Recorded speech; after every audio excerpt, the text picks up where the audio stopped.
talaga. Ayan guys, ito.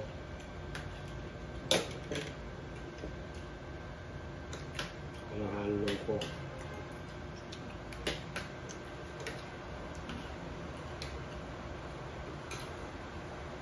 Next nito,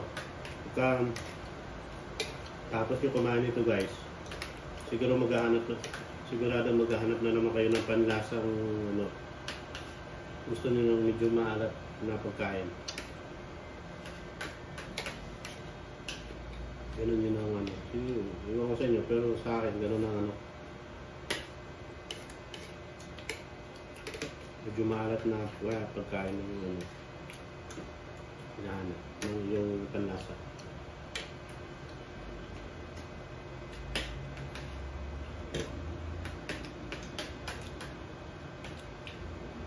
Talagang 1 kilong baka lang po guys.